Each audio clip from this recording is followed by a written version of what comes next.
Today I am going to be making a fire cider. This is my own recipe that I kind of threw together with inspiration from probably 10 different people. This is the second year that I'm going to be doing this fire cider. I originally wanted to make this fire cider for an infusion of immune boosting support, using all different kinds of herbs, fruits, veggies, and roots. And for me, this has just become an absolute staple in my kitchen. I use fire cider in almost everything I make. And it's also really good to use as a shot. It is very good for all kinds of things, which I will go over here soon. So I've got some apple cider, 2 1-gallon jars. I've got basil, mint, thyme, rosemary, lemon balm, and green onion, blueberries, oranges, grapefruit, apples, a couple colors of pepper, lemons, jalapenos, 2 onions, cinnamon, turmeric, ginger, and garlic. And basically all you want to do here is thoroughly wash all of your produce, which I will show in the next video. And from there, you're just going to chop it up, fill these jars with all of the things here, top it off with the apple cider, cover it with cheesecloth, a regular cloth, paper towel, anything like that to where the air can get in and out of the jar. And then you're going to ferment it for up to 6 weeks. I like to do around 2 months, so a little bit more than 6 weeks. But you can ferment it for anywhere from 4 to 8. The longer that you ferment, the more potent it's going to be. So the first thing you want to do before you start on your fire cider is to make sure that you're washing your fruits, veggies, herbs, and everything else that you're going to be putting in it. Reason being is there's all kinds of herbicides, pesticides, waxes, and stuff that go on to keeping your produce nice and fresh. So you really want to get this stuff off before you start your infusion. So I'm using Kangen's 11.5 water, which is the strong alkaline water, which has the ability to emulsify things like oils and greases and things like that that are typically found in commercial pesticides, herbicides, and all that stuff.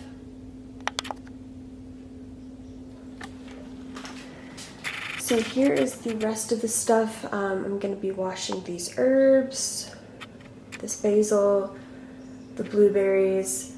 I won't have to wash these because these are already in the peel. I might just dunk them in there just to be safe. And then I'm not going to be washing the onions, but I will dunk in the turmeric and the ginger. I won't be washing the cinnamon sticks or the garlic that I have just freshly peeled. So typically you would like to soak these for anywhere from 2 to 5 minutes. They're not completely submerged here, so I've just been turning them over to make sure that they're completely soaked on every side. And then after about 5 minutes, I'll go ahead and move on to the next batch. So once you get done with washing your veggies, it's always a good idea to rinse them off in regular 9.5 because you really don't want any of the strong alkaline water still on the outside of your fruits and veggies. So I've got some 9.5 water here that I'm just kind of rinsing off the strong 11.5 just to make sure there's nice clean drinking water on these when they dry, instead of the strong alkaline, which is not preferred for drinking.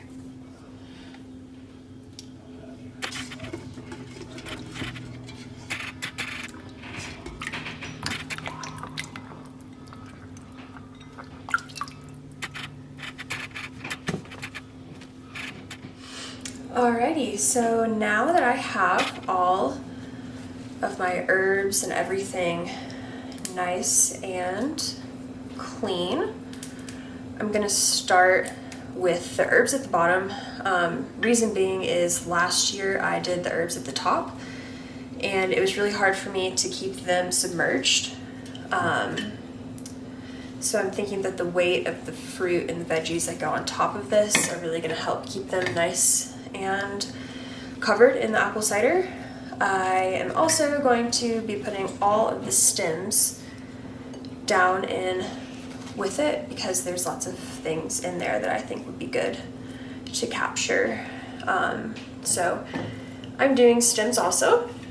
So I just put my basil and my mint in, and here's my lemon balm. I'm gonna go ahead and cut these. I found with some things, if you get a nice clean edge on it, it's going to be more susceptible to having the apple cider vinegar seep in throughout all of it instead of just soaking on the outside.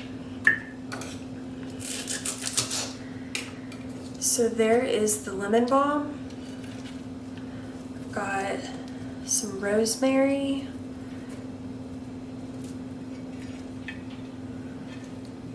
And some thyme.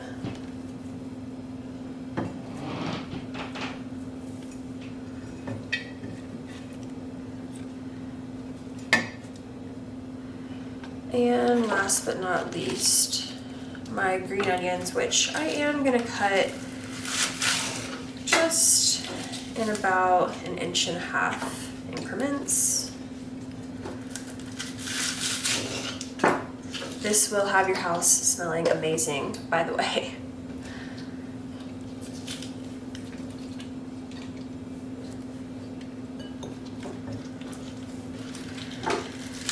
So once I get all of my herbs in there, I'm gonna start getting all of this stuff over here chopped down. I've got some horseradish here. I couldn't find the root in the store. Normally I would recommend using the root. However, I was unable to find that this year, so this is what I'll be using this year. If I can find my cheesecloth, I'm gonna make a little sack for this. Otherwise, I'm just gonna put maybe a teaspoon in there. More so maybe like a tablespoon, I'm not really sure yet. I've got all of my garlic here that are mostly kind of just crushed. They're still in the bulb. They've been peeled, but they have also been crushed. And then I've got my ginger, my cinnamon sticks. I'll be cutting the ginger and the turmeric into small pieces, probably slices. Last year I peeled the outside. I don't think I'm gonna take the time to do that this year, so we'll see how that goes. I've got 2 different kinds of onions. I've got blueberries. This year I am going to slice the blueberries in half if I have the patience for it. If not, I might just mash them. I think it'll bring a nice color, but also I think it'll be easier for them to be infused. I've got my apples, grapefruit, oranges, and lemon. All of these have been washed. I am going to leave the peel on there and cut them. So let's get to it. Alrighty, I'm gonna go ahead and start with my lemon. I like to cut the lemons in circles because I think they look prettier that way. So a little bit about Fire Cider. It is really good for your immune system. It has the ability to ward off colds. It has lots of really good things in it, like antioxidants. A lot of the things that you put into it are anti-inflammatory also.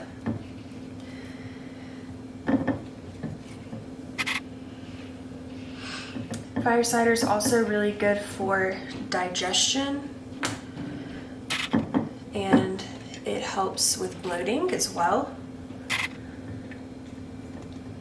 A couple of the ingredients are really good, such as garlic. It is an antioxidant as well as an anti-inflammatory. Cinnamon is also a really good ingredient here that brings some good flavor to the table. And like I said earlier in this video, I use Fire Cider in basically everything I cook. I like to mix it into scrambled eggs before they go on the stove. I like to make veggie cream cheese, and this is one of the main things that I put in it to give it its oomph. I found that this fire cider tastes amazing. It is kind of like an allspice / all seasoning for me in my kitchen. I usually put anywhere from a teaspoon to a tablespoon in absolutely everything that I make. And my family loves it. We all think it tastes great, and it has become a absolute staple in the kitchen. So a couple other things I like to use it for is marinating. So it's really fun to use if you've got something sauteing. It's good to use even on meat. We don't eat a lot of meat here, but it does go really well with chicken and steak if you're marinating that. I like to add it to my sauces. So if I'm making some sort of like tahini sauce or just anything really, I make a dressing occasionally. I like to add it into that. I love it with avocado toast. It's an absolute must whenever you're making avocado toast. I usually put anywhere from a spoonful to a spoonful and a half typically. So that's a must. Let's see. It's really good if you're boiling pasta or eggs. I like to add a little something into the water just for a little pop of flavor. I know that quinoa and things like couscous absorb the fire cider really well whenever you're boiling. So keep that in mind. And not only all of that, but you can also take this in a shot. Some people think it's really good for aiding in weight loss, your energy levels, boosting your metabolism. I have heard of people using fire cider in water mixed with maybe like some lime or something for an energy drink. So this is really whatever you want it to be. It's great for you.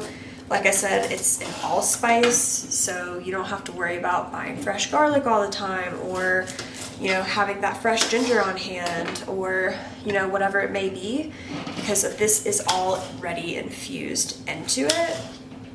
So if you have any questions, please let me know. These 2 gallons typically last me all year, I would say. I let these go for like 2 months, so at the beginning of November, I will strain these out and store them in closed lid jars that are airtight. And throughout the year, I will just replenish my bottle. I keep a bottle on my kitchen counter with my salt and pepper, and I just replenish it as I need throughout the year. Let's see, what else? Yeah, so this quantity right here lasts for about a year. There's 3 of us living in my household. I use this, like I said, pretty frequently. So I would say for a 3-person household, this is perfect. Also, if you're just a beginner, just make a small batch, see if you like it, see if it's your thing, and definitely let me know.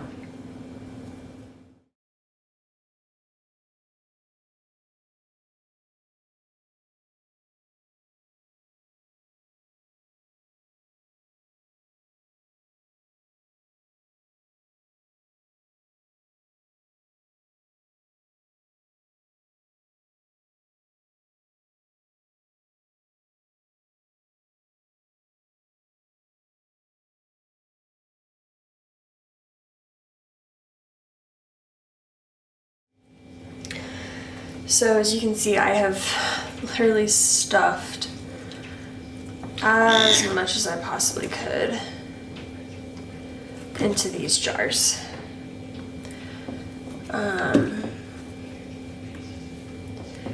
Try to put the lightweight stuff on the bottom so that it stays, you know, underneath the weight of all of the other food on top. So the last two things I put in was my apple. Now just smash the grapefruit on top. I think using the wide mouth jars is best because you don't have to chop things up so finely. However, the smaller that you chop things, the better it's going to fit into the jar.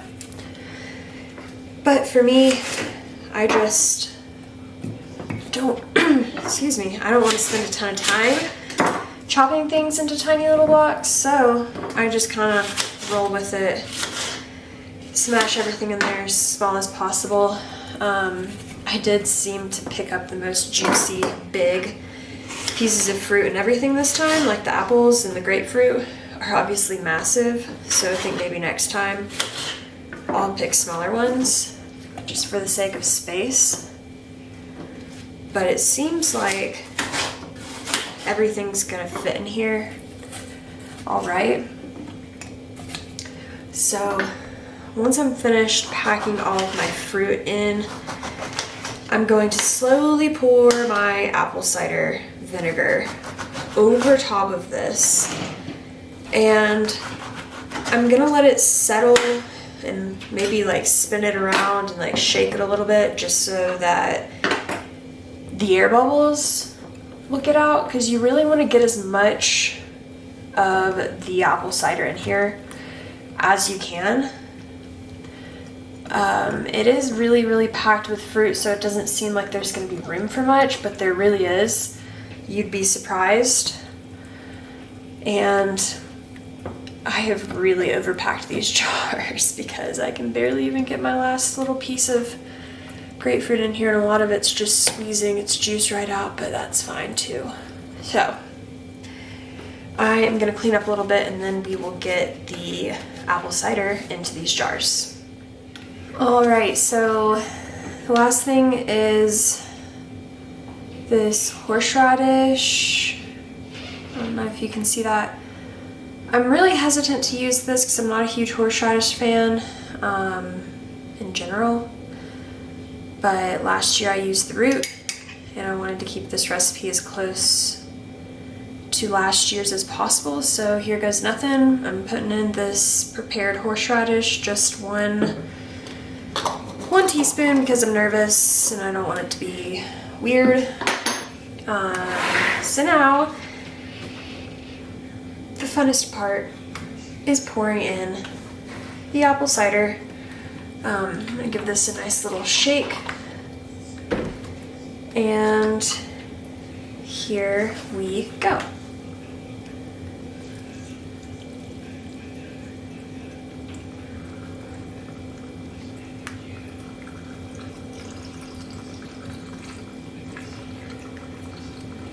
You can see it starts to fill up. You kind of have to be careful at first just to make sure. I'm going to keep pouring until I go to the top. Leave it about like that and allow some of the air bubbles to come up.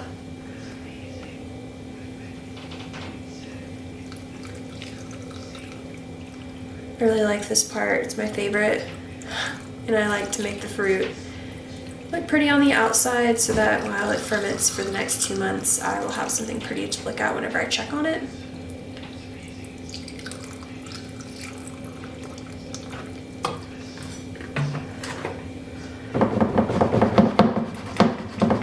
So I'm just going to shake these a little bit and you'll see lots of air bubbles come up.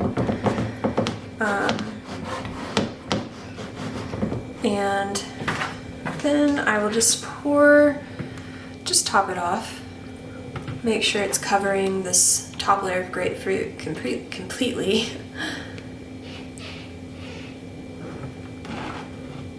And let's see. We'll still have some left over. Let's see how much is this gallon. This is 1 gallon. So you'll have about a little more than 1/4 of a gallon left over. So from here, I have taken some old t-shirts and cut them into squares, and I've got tape around these around the same size of the lid of the jar, so I just slip these on there. And since these are cloth, they will let air in, which is good, and they will be here to stay until the first week of November. And that's about it. If you have any questions, please let me know. Thank you for watching.